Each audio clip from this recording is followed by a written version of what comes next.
As morning broke on the fortress convent of Churubusco, the men within its walls prepared to sell their lives dearly. Even as the enemy approached from the surrounding marshes, struggling against the mud and the muck, but on they came, advancing in the face of what one of them would later describe as showers of lead and iron. The enemy watched in awe as the white flag of surrender rose from the convent, and then, just as quickly as it appeared, the flag vanished. This happened twice more as the battle continued to rage. Despite pleas of some of their less than courageous compadres, these guys just flat out refused to give up. And for good reason. You see, the men defending Churubusco had committed what many considered to be the ultimate sin. They knew full well what awaited them if they were to be taken as prisoners. Yes, they figured a quick bullet was better than swinging from the end of a rope. This resolve notwithstanding, their attackers were eventually able to force their way inside, engaging the defenders in hand-to-hand combat. All total, over 130 American soldiers would lose their lives, with another 800 wounded. And what's now known as the Battle of Churubusco would go down as one of the bloodiest engagements in all of the Mexican-American War. But that's not what really makes this fight so fascinating. You see, it wasn't just Americans versus Mexicans. Those defenders there within the convent, the men responsible for putting up such a fierce resistance, they had once worn the very same uniform as the American soldiers they were now fighting. Irish immigrants, for the most part, came to America looking for a better life, only to turn traitor and join forces with the enemy.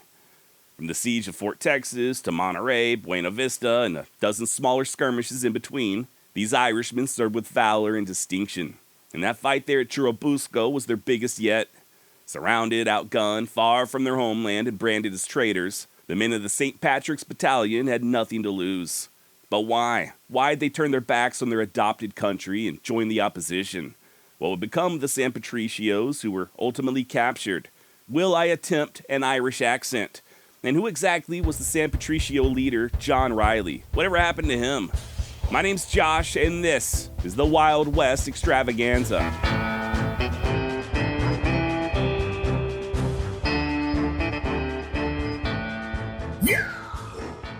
Okay, we're going to get to the San Patricios very quickly, I promise. But first, in order to properly understand them and their motivations, we do need to take a quick look at a little something known as manifest destiny.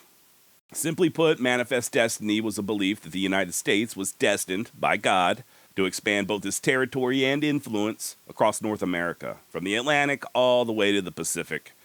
And it's this philosophy that drove much of the rapid expansion of the 19th century. First with the Louisiana Purchase in 1803, the acquisition of Spanish Florida in 1819, and then, of course, the annexation of Texas in 1845.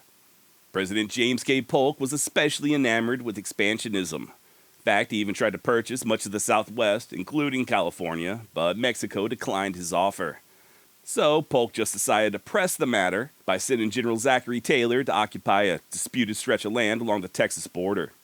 And it's there in late April of 1846, not far from present-day Brownsville, where Mexican troops attacked a squadron of U.S. Dragoons. The skirmish resulted in the deaths of 16 American soldiers, and less than a month later, U.S. Congress declared war on Mexico. Ah, the good old days, back when we actually needed congressional approval to go to war, as opposed to just an endless series of never-ending conflicts. Now, what you just heard was admittedly an oversimplified explanation of the Mexican-American War. I could probably spend the next 2 hours discussing the war's origins and barely even scratch the surface. Suffice it to say, there was a very long history of aggressions, from both sides, and it was these aggressions, along with a few revolts, a whole hell of a lot of disputed territory, and the fervent belief in manifest destiny that ultimately led to war. Now, at the same time all that was going down, there was a great famine occurring in Ireland. A period of mass starvation lasted from 1845 to 1852 that saw over 1 million people dead. It also led to a mass exodus, with another 1 million or so Irish fleeing their homeland for the relative safety and security of the United States. One of whom was a guy by the name of John Riley. Born in Ireland in the county Galway, sometime around the year 1817, John did a stint in the Queen's Army before setting sail for Canada during the Great Famine. Ended up heading south to Michigan, where, like many other new arrivals, he enlisted in the U.S. Army. This was a very common occurrence for immigrants. Have you ever seen that movie Gangs of New York? There's a scene where an army recruiter is catching them literally the moment they step off the boat. That was something that really did happen. You gotta remember, a lot of these guys had a very hard time finding work when they initially arrived, for a myriad of reasons. But their new Uncle Sam was always hiring. The Army provided not only a steady paycheck, but a way to further assimilate to their adopted homeland. As for Riley, he was eventually assigned to Company K of the 5th U.S. Infantry. And just real quick, there does seem to be a bit of confusion as to Riley's actual name. He himself spelled it several different ways. On at least one occasion, he did sign his name as John O'Reilly, as opposed to just Riley. I decided to go with Riley, mostly just because that's what the military records show. But for all I know, his last name was indeed O'Reilly, just like the auto parts store or the now disgraced news commentator who once insisted on doing it live. I've also seen some sources claiming that Riley's middle name was Patrick. And if that's true, that's probably the most Irish name I've ever heard in my entire life. John Patrick Riley. The only thing that would make it better is if you threw a Patty in there somewhere. Now, Riley enlisted on September 2nd, 1845. He left Texas 2 days later, and by March of 1846, they were headed to the Rio Grande in order to establish Fort Texas, smack dab in the middle of disputed territory. That also just so happens to be around the same time that Riley and a few dozen of his fellow Irishmen decided to defect to the other side. Hell, they even manned an artillery battery on behalf of the Mexicans during the siege of Fort Texas, the very fort they had helped establish.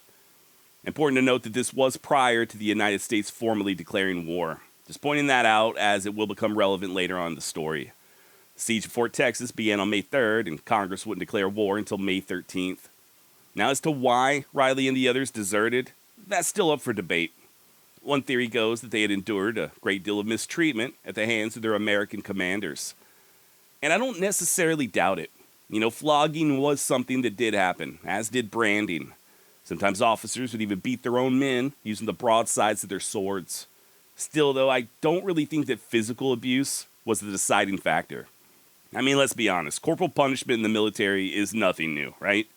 Riley himself was prior service, and I doubt the British were all that polite to their enlisted men, especially the ones who spoke with a brogue. And besides, the Irish notwithstanding, the U.S. Army really didn't have all that big of a problem with desertion during the war. I actually looked into this just to verify, because I did see other sources claiming the exact opposite, that there was an extremely high rate of desertion amongst U.S. troops fighting in Mexico. Turns out it was around 8.3%. Just to put that into perspective, the desertion rate amongst U.S. soldiers during the War of 1812 was nearly 13%. It was somewhere between 9 and 12% during the Civil War, and even in peacetime, at least in the early to mid-1800s, the desertion rate was still higher than it was during the Mexican-American War. By contrast, there was a ton of desertion plaguing the Mexicans. Unlike the Americans, who were an all-volunteer force, the Mexican army was mostly comprised of poorly trained conscripts. Also worth noting that approximately 47% of General Taylor's army were foreign-born. In other words, nearly half of all the fighting men in the U.S. Army at that time weren't even originally from the United States. So if the discipline and corporal punishment was really that bad, or if it was just simply relegated to the immigrants, I do think there would have been an even higher rate of desertion. That said, there's just no getting around the fact that many of these immigrants, especially the Irish, did experience a lot of discrimination, mostly based on their faith. Once again, I'm reminded of the gangs in New York. Remember that big fight scene at the very beginning between the native Protestants and the Catholic immigrants? Yes, that was a work of fiction, but discrimination against Catholics was a very real thing, especially in the 19th century. Hell, even going all the way back to the Pilgrims, there was a belief that the Pope was the Antichrist, and this prejudice continued in the centuries that followed. Rumors ran rampant that the Catholics would take American jobs and spread diseases. Even as late as 1844, you had something known as the Bible riots up in Philadelphia. Catholic churches were burned and over 20 people massacred. And that's not even including the riots in Boston a decade prior. So yeah, not really all that big a surprise that this type of discrimination would also spill over into the U.S. military, right? An institution that's not really known for being a big respecter of tender feelings. And soldiers like Riley were oftentimes denied the right to practice their religion as they saw fit, mostly by being forced to attend Protestant religious services. It's also thought that many of the Irish viewed what the U.S. Army was doing in Mexico as pretty much the same thing as what the English were doing and had been doing over in Ireland. It's no secret that the British and the Irish haven't exactly been the closest of friends throughout the course of history, right? And finally, last but certainly not least, many historians do think that slavery also played a role in Riley's desertion. Oh boy, here we go with that dreaded S word again. Keep in mind that slavery was a hotly debated topic, even in the decades prior to the Civil War. If the United States prevailed against Mexico, they would then need to figure out what to do with all those newly acquired territories. And the big question on everyone's mind in 1846 was whether or not those territories would become slave or free states. This also ties back in with manifest destiny. Now, obviously, not everyone supported slavery. Far from it. Hell, we even fought an entire war just to do away with slavery. But U.S. President James K. Polk was a supporter. And that being the case, many abolitionists felt like his support of Western expansion, and thus his orders to send troops down to Mexico to provoke a war, was primarily to tip the balance in favor of the slave states. So in other words, you had a whole lot of Irishmen like John Riley, most of them fresh off the boat. They sign up for the army looking for 3 hots and a cot, and all of a sudden they're down there in Mexico, getting ready to fight a war against their fellow Catholics on behalf of a nation of slavers. I'm not trying to say that's exactly the way it was. There's a lot of nuance involved. I'm just trying to explain how they perceived it, okay? And yes, I am fully aware that nobody's perfect. Even in Mexico, where slavery was officially banned, they still practiced peonage. They also discriminated quite a bit against non-Catholics. This isn't a gotcha episode. I'm not trying to bash the United States or make it look like the army was a bunch of drooling at the mouth monsters. I'm also not trying to paint the Mexicans or even the San Patricios as perfect little angels. I'm simply offering up an explanation as to why Riley and the others deserted. Nothing more and nothing less. So please, put away your scalping knives, okay? At least for now. Another reason for desertion that's almost always ignored by historians, not really sure why, was the culpability of the Mexican women. Even Riley himself, in a letter to a friend back home, stated, quote, "From the moment I crossed the Rio Grande, I was absolutely stunned and mesmerized by the sheer exotic beauty of the locals. Their dark hair and brown skin was a drastic yet welcome change from the freckled and translucent lassies of our native Ire, where, let's face it, the gals look a wee bit more like Conan O'Brien wearing a wig. Are the Mexican women a little crazy? Yes, absolutely they are. Do they sometimes get mad and throw their shoes at me and threaten to get their cousins, all of whom seem to be named some variation of Little Spider, to whoop my ass? Also, yes. But let's keep it real. Those hips don't lie. Also, I've grown quite fond of queso." End of quote. And no, obviously I did just make up that last part about the women and the queso. But I got to imagine there was at least a little of that going on. In fact, per sources, there were a few desertions where soldiers just wanted to be closer to their lady friends south of the border. I just don't think that was an overwhelming cause of desertion. Now, there are 2 different stories as to how Riley deserted. One is that he simply crossed over to attend a Catholic Mass, and while he was there, the Mexicans convinced him to stay and fight on their behalf. And the other comes from historian Ron Soodalter. He writes, quote, "One night in mid-April 1846, on the advice of his conscience, he swam the Rio Grande to join the Mexican ranks at Matamoros. Riley, who had come to view the invasion of Mexico as an unholy war, did not consider himself to be a traitor to the United States, never having thought of himself as an assimilated American. In his mind, he remained an Irishman." End of quote. Whatever the case, like I said earlier, Riley did participate in the siege of Fort Texas. Initially, it was just him and 48 other Irishmen, part of a unit known as the Legion of Foreigners. And, well, let's just say that the Mexican government saw an opportunity. Wasn't long before leaflets began appearing among the American troops, with promises of fair treatment, property, money, and even citizenship, along with a gentle reminder that Mexico was a Catholic country where the deserters' religious practices would not only be tolerated, but encouraged. One Mexican general even appealed to the quote-unquote conscience of the Irish, claiming that they were committing a sin by fighting against people who professed the same faith as they did. He'd also routinely send over tintypes featuring what he referred to as big-bootied Latinas. His words, not mine. Just another way to entice the soldiers. And no, once again, obviously the part about big-bootied Latinas is not true, made that up. But they did send those leaflets over, though. And whether or not it was ideological, the stuff I mentioned earlier about slavery and Catholicism, or whether it was just the promises of riches and property, those leaflets did have the intended effect. Over 200 American soldiers would end up deserting and joining Riley in the Legion of Foreigners, enough to start a brand new unit they called the Battalion de San Patricio. That's the Saint Patrick's Battalion for all you non-Spanish speakers.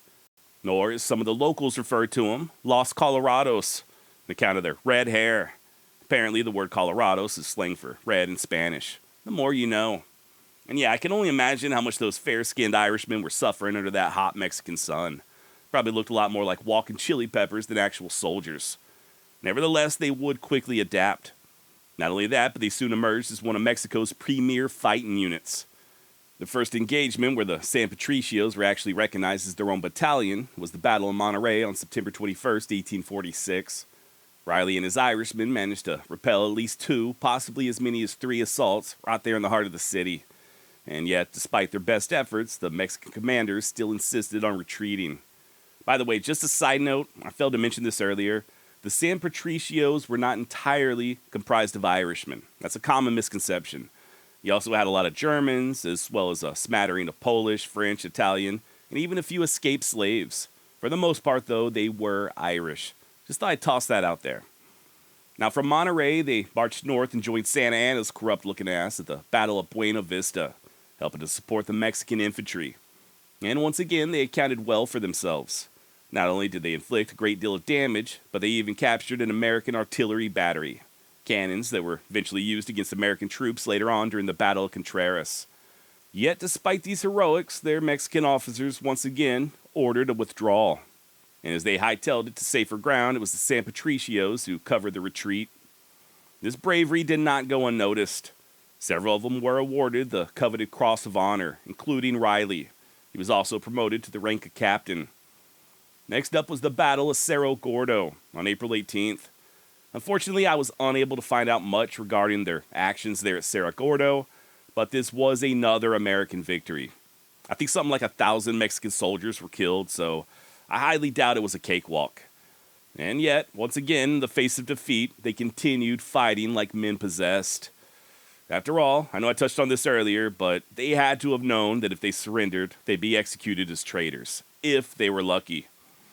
And yeah, it was this aversion to surrender that was put on full display during the Battle of Churubusco on August 20th, 1847. San Patricios were stationed at a key bridge as well as inside of that convent that I mentioned earlier. And even though they were outnumbered and outgunned, they managed to hold on for hours. Once again, Riley and his artillery battalion held off the Americans long enough for Santa Anna's trifling ass to make a hasty retreat. And when the Mexican militia officers there in the convent tried to raise that white flag of surrender, the San Patricios shot them dead. This happened a total of 3 times. These guys just did not want to surrender. In the end, though, the luck of the Irish finally ran out. So did their powder and ammunition. They tried to continue fighting hand-to-hand, but weren't no use. They were quickly overrun by the Americans. A few managed to escape, but most were either killed or taken prisoner. Over the next few days, the surviving San Patricios were subjected to a military tribunal. And before it was all said and done, 50 of them were sentenced to hang. This would be the largest mass hanging in all of American history, by the way. Kind of. For whatever reason, they chose to hang the San Patricios over the course of around 2 or 3 days, as opposed to all at once. So I guess it just sort of depends on your definition of mass execution. The last 30 were actually executed within full view of both armies during the Battle of Chapultepec.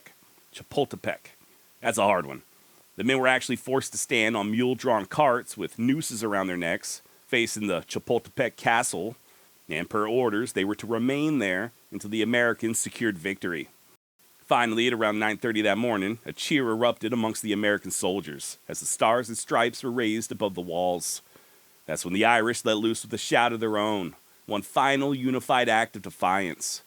And with that, the carts were pulled out from under them and they went a-swinging. Just not all of them. At all the men who were captured, there were around 25 who were spared execution, including our very own John Riley. These were the ones who had switched sides prior to the declaration of war. Apparently, defecting in peacetime was considered a much less serious offense. They were still punished, though, subjected to 50 lashes and branded on their faces with a red-hot iron, the letter D for deserter. In fact, Riley got it on both of his cheeks. In the end, most of the surviving San Patricios never saw the land or money they were promised. Imagine that, politicians lying. What else is new? Sacrifice was real, but the reward just never came. As for Riley, his fate is mostly unknown. He was jailed by the Americans for a little while, but eventually rejoined the Mexican army and continued serving even after the war. He was given the rank of major, but ended up retiring in mid-August 1850 after coming down with a pretty serious case of the yellow fever. And after that, we're not really sure. There was a death certificate discovered years later that lists a Juan Riley, 45 years of age and a native of Ireland, who died in Veracruz on August 31st, 1850, quote, as a result of drunkenness without sacraments, end of quote. But was this the John Riley, the fearless leader of the San Patricios? Probably not. According to military records, Riley would have only been in his early 30s in 1850, as opposed to 45. I have not personally read the death certificate, but according to Dr. Michael Hogan, the Riley over there in Veracruz was indigent. I am a moron, and there are many words I do not know how to say correctly. Indigent, I think, which is just a polite way of saying that he was penniless or pesoless at the time of his death. Turns out John Riley had been discharged on August 14th with, quote, medals for heroism, with uniforms, with a well-equipped horse and tack, and with over $800 in retirement pay, end of quote. So for Riley to be the dead guy over in Veracruz, he would have had to have aged a decade, blown through all of his money, and drank himself to death, just a matter of 2 weeks. Is that possible? Absolutely, especially if you're Irish. But I'm just not sure if it's probable. And as of this recording, nobody can say for certain whatever became of him. We do know that by late 1850, a few of the original San Patricios left Mexico, returned to Ireland, but supposedly John Riley was not among them. There's also another story, as far as I know it's completely apocryphal. It claims that Riley married a rich Mexican lady, and they lived happily ever after. Now, as to whether or not Riley and the others were guilty of being turncoats and traitors, I think the answer is an unequivocal yes, right? These men all took an oath when they enlisted, an oath that many of them betrayed even before that first shot was fired. They had their reasons, no doubt, but rather than become conscientious objectors or just protest the war on moral grounds, they instead chose to actively engage and kill their former brothers in arms, Americans. And for that, the majority of them paid the ultimate price. You know, it really does pose a couple of interesting questions. At what point, if ever, does your oath become null and void? And is it ever okay to commit treason in the face of what you view as a moral evil? If your answer to that last question is a resolute no, then I'd be curious if you feel the same way about the men who fought on behalf of the Confederacy. Now, me personally, I don't think that the Army had much of a choice as far as the punishment was concerned. I'm actually surprised they let Riley and the others off with a mere lashing and branding. It'd be a different story if they just refused to fight. But like I said, they took it a step further by joining the enemy. And make no mistake about it, Riley and his fellow Irishmen killed a lot of American soldiers. There just weren't no way the Army was going to let that slide, regardless of their motives. And I think that's right. On one hand, I do commend the San Patricios for standing up for what they believed in. Now, as to how many of them were truly motivated by their morals, as opposed to the false promises of land and money and citizenship from the Mexican government, I honestly don't know. I'm sure that was part of it for some of them. But I'm also sure that most of them felt like they were doing the right thing. Men like Barry Fitzgerald, another leader among the San Patricios, who stated the following shortly before his execution, quote, "We the soldiers of Saint Patrick's do not expect mercy from you. Death honors when life is given for a just cause. I want to make it clear to the defense that we were not seduced, as they would have us believe. A woman is seduced. A man is convinced. The Saint Patrick's Battalion is made up of Irish patriots, men who have felt on our land and in our flesh the brutal abuse and shameless plunder of those who abuse their power." End of quote. Very powerful words. I don't know about you, but those also don't sound like the words of a cowardly opportunist. Sounds like a man who was willing to die for what he believed in. And he did die for what he believed in. Also, in their defense, you got to remember that most of the San Patricios were not American citizens. So they weren't exactly betraying a country they had grown up in. Now, many of them hadn't even been in the United States for a full year before they deserted. We also know they didn't turn traitor because they were afraid to fight. Say what you will about the San Patricios, but these men were not cowards. Their courage under fire is legendary. But still, they were traitors, right? There's just no getting around it. And while it's true that the San Patricios are often considered heroes, especially in Mexico and Ireland, not everyone agrees.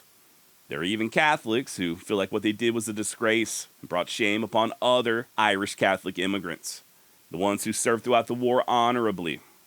That's another thing. Despite all the stories about the anti-Catholic sentiments, there were still a ton of Catholics and immigrants, for that matter, who fought in the war without deserting. Remember what I said earlier, nearly half of the U.S. Army at that time was made up of foreign-born immigrants. In fact, the officer who presided over the San Patricios court-martial, Colonel Bennett C. Riley, was himself an Irish Catholic. His faith and lineage didn't stop him from climbing the ranks. Hell, he'd even go on to serve as the military governor of California. So I don't know, man. I'm not even sure I have an opinion on this one. I think most of the San Patricios probably felt like they were doing the right thing, but I also think the U.S. Army was correct in punishing them as traitors. Sometimes you go all in, and it works out in your favor, and sometimes it doesn't. It didn't work out for the San Patricios, and like I said, many of them paid the ultimate price. Love them or hate them, the San Patricios fought bravely, and by all accounts, they took their medicine like men and died bravely. Now, before we go, I do want to leave you with one last thought concerning the Mexican-American War from none other than President Ulysses S. Grant. It might just change your perspective just a bit. Now, Grant was just a lieutenant back in those days, but he fought in every major battle save for Buena Vista. He served with distinction, was even commended for his gallantry. And do you know what he said about the war? Quote, "I do not think there was ever a more wicked war than that waged by the United States on Mexico. I thought so at the time when I was a youngster, only I had not the moral courage enough to resign. We had no claim on Mexico. Texas had no claim beyond the Nueces River. And yet we pushed on to the Rio Grande and crossed it. I am always ashamed of my country when I think of that invasion." End of quote. And that sounds very similar to things I've personally heard from friends who served in Iraq. Just a little something to think about. Now, I know today's story wasn't strictly an Old West topic, sort of like the one we recently did on Two Gun Heart. It was just Old West adjacent. But I did find it fascinating, and I hope you do as well. You know, the Mexican-American War is something we've discussed a lot here on the podcast, from John Joel Glanton to Kit Carson, even many of the early Texas Rangers. They all served. And it was this conflict that helped to open up the West to pioneers and settlers. Really was a very pivotal moment in American history and Old West history. Yet to this day, it remains a mostly forgotten war, or as I like to call it, the 19th century Korea, which is ultimately why I chose to cover it. You know, figuring maybe there was a few of you who weren't aware of the San Patricios. By the way, believe it or not, I first learned about the San Patricios not from a history book, but from the Boston punk rock band Street Dogs. I actually saw them open up for the Dropkick Murphys years ago over in Dallas, and I've been a fan ever since. I'll drop a link to the song down below if you're curious to check it out. There are other songs about the San Patricios, but this is the one I'm the most partial to. There's also a movie about the San Patricios, One Man's Hero, released in 1999, starring Tom Berenger as John Riley. Full disclosure, I have not yet seen it, but there are a few clips on YouTube. Worth checking out if for no other reason than to hear Tom Berenger attempt an Irish accent. Something that I still cannot do. Urgh. Sorry for the disappointment. Okay, couple more things and I'll let you get back to your business. First, if you're ever in Mexico City, you may want to pay a visit to the National Museum of Interventions, located within the very same fortress convent where the San Patricios met their end. There's even a plaque outside commemorating the battalion. There's also a statue in Riley's hometown of Clifton, County Galloway, and it's my understanding that they raise the Mexican flag each year in John Riley's memory. Secondly, if you're not following or subscribing on whatever platform you use to consume the Wild West Extravaganza, you might want to do so. Y'all know me, I never say subscribe and hit that notification bell. I'm only bringing this up because I've had a lot of people asking me here lately why they haven't been notified of recent uploads, or where I've been, why am I not posting new episodes. Well, I'm right here. I'm still putting out content, so if you want to make sure that you absolutely don't miss anything, your best bet is to not only make sure you're subscribed or following, depending on the platform, but that the notifications are also turned on. Thank you so much for joining me. Hope you'll be here next week as we discuss the Mountain Meadows Massacre. Also, a special thank you to Eve Uribe, whose name I'm almost certainly butchering, but thank you, Eve, for helping out with this episode's research. And hey, if you're still hankering for some Old West action, head on over to wildwestextra.com and peruse the hundreds of episodes already published. We got stuff on Jesse James, Billy the Kid, John Wesley Hardin, Tom Horn, mountain men like Jim Bridger and John Coulter, and a skunk-fighting Arizona Ranger known as Ed Scarborough. You can find them all at the aforementioned website, wildwestextra.com, or wherever you listen to podcasts, including YouTube. Till next time, try not to commit treason, okay? I don't care how beautiful the women are. It's not worth it. Don't go attending mass or looking for ass over in Matamoros unless you're absolutely positive you can get back across the river. And whatever you do, don't go raising no white flags around the Irish, okay? As soon as they sober up, there will be hell to pay. All right, until next week, adios.